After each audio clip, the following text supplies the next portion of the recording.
Thank you for your interest in the Mid-States Corridor project. We're glad to share this important progress update on the Tier 2 study of Section 2 in DuBois County. The Mid-States project team is led by Kiana Wheeler, project manager for the Indiana Department of Transportation, Matt Bullock, deputy project manager with INDOT, and Jason DuPont, Lockmuller Group project manager. This presentation will share an overview of the Screening of Alternatives report and share an update on the project schedule and next steps. The report evaluates highway facility types and alignment alternatives for Section 2 of the Mid-States Corridor project. It builds on Tier 1 decisions and incorporates updated data, stakeholder input, and engineering assessments. The primary goal is to identify alternatives that meet project needs while minimizing environmental and community impacts. The report sets the stage for public and agency review to ensure transparency and collaboration. The key objectives of the report include the identification of a preferred highway type based on performance on project goals, comprehensive evaluation of the preliminary alternatives with varied alignments and access plans, screening the alternatives using performance indices, cost, and environmental impact assessments. The most feasible alternatives were selected for detailed study in the draft environmental document. The report identified an expressway as the preferred highway type or facility based on project goal performance like regional connectivity and multimodal access improvements. The comparable representative alternatives with the same alignments and access plans were evaluated. The selection of an expressway design eliminated 6 of the preliminary alternatives. Here are the advantages of an expressway. The expressway offers travel time savings, better safety, and enhanced freight efficiency compared to the Super 2. The expressway also allows for higher speed limits suitable to regional transportation demands and grade-separated intersections where appropriate. The Super 2 highway failed to meet performance criteria, scoring below the required travel time and labor force access thresholds and the overall performance index. Let's look at the screening process, or how we compared the alternatives. In April, we shared 12 draft preliminary alternatives, including multiple alignments, access plans, and highway types. The Screening of Alternatives report outlines how we narrowed it down to 2 alternatives. The report gives a detailed look at how each alternative was measured for performance, and you're encouraged to review it. What is an alternative? An alternative is a combination of 3 things: alignment, access options, and highway type. As mentioned, an expressway was selected for the highway type. Alignment and access will continue to be refined as a preferred alternative is selected. Please take time to review the map displays in the open house area or on the public information meeting page on the project website. Alternatives 2B and 3B will be carried forward for additional study. It's important to understand these are still early concepts. They will change as input is received and information is gathered. Variations at 6 locations for both 2B and 3B are still being considered. Here's how the alternatives were chosen.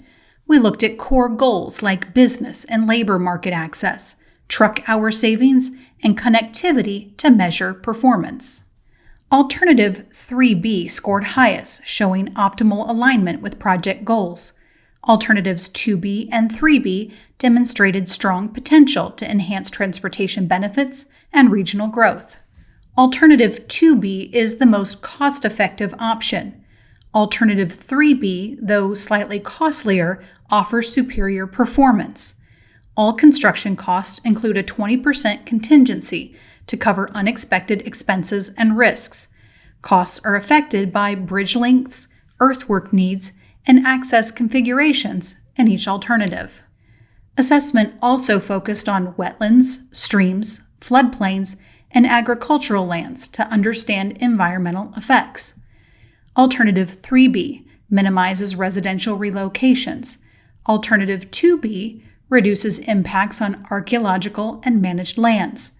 Alternatives 2B and 3B balance infrastructure needs with environmental stewardship and regulatory compliance.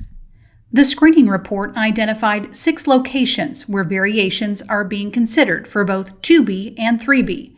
Variations include access connections, intersection configurations, alignment adjustments, and enhanced local access improvements. Refinements aim to reduce impacts, protect resources, and optimize design with public and agency input. These are areas that need more analysis before a preferred design can be determined. Before we get started, let's talk about the maps. Alternative 2B is shown in orange. Alternative 3B is fuchsia. The variation is in green. Let's start at the north and look at the location of our first variation. Just south of the bridge, we are looking at 2 ways of connecting US 231 north of Hayesville to the new road. Alternatives 2B and 3B use the same connection, while the variation offers an alternate option. Now we head south from Hayesville down to County Road 600 North, where we reach variation 2. Alternative 2B and 3B have a slight variation in alignment at 600 North and 231, but they both use a roundabout east of the Mid-States Highway for access. The variation instead uses a series of new connecting roads to provide access. Heading south again, you can see the alignment of 2B and 3B overlap and separate at times before reaching State Road 164. That brings us to variation 3. This is our only alignment variation. Between State Road 164 and State Road 162, we show alternatives 2B and 3B, plus a west and an east variation. These 4 will be studied further before an alignment is determined. At variation 4, which includes Schnellville Road and State Road 162, 2B and 3B are on different alignments. Here, we're showing 4 different options. All 4 would realign Schnellville to the south. 2B and 3B both use a connecting road north of the realigned road. The variations use a connection south of realigned Schnellville. Heading south, approaching Huntingburg, we reach variation 5. This option considers how to provide access to Phoenix Drive, County Road 400 South, County Road 130 West, and County Road 375 South.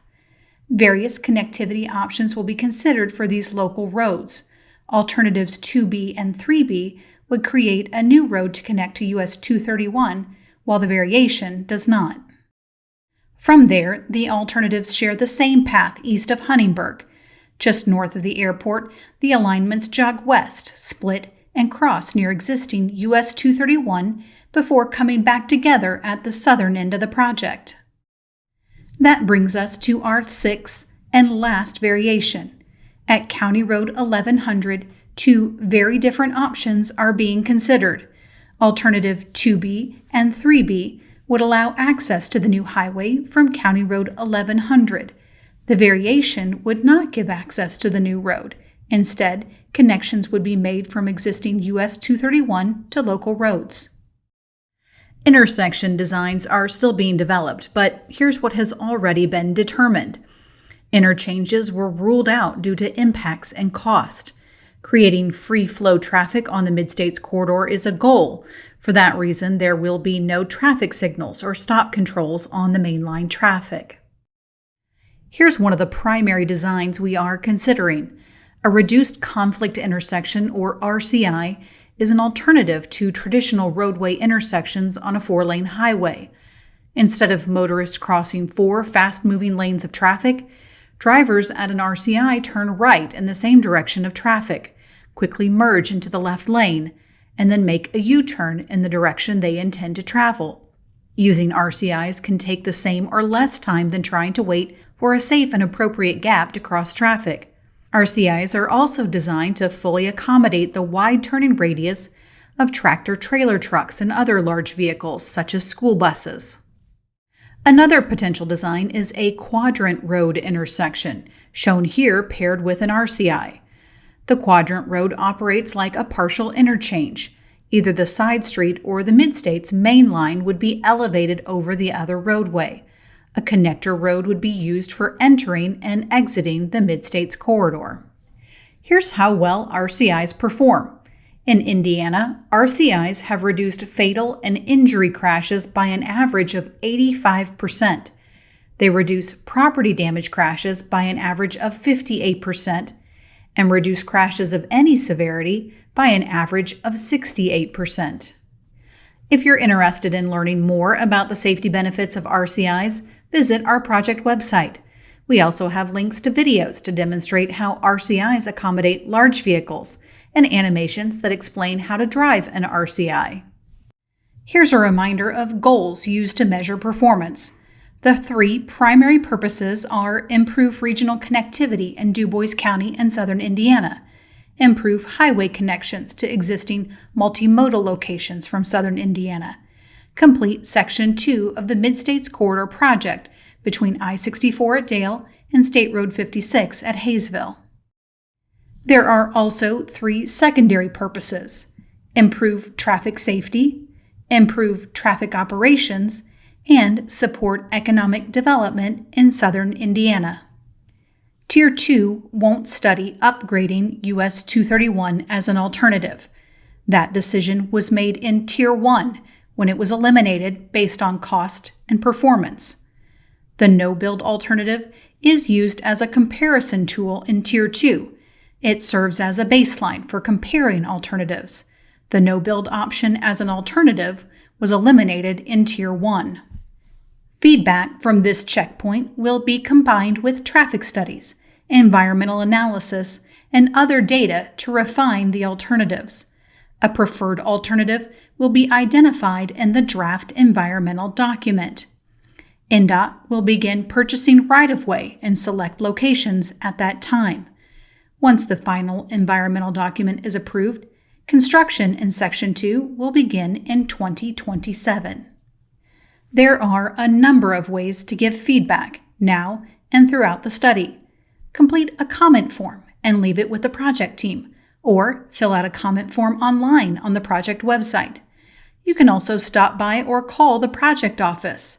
Another option is to leave a recorded message with NDOT for you. Please have your comments submitted by the close of the comment period on November 5th, 2025. Thank you for watching this presentation and for your interest in the Mid-States Corridor project.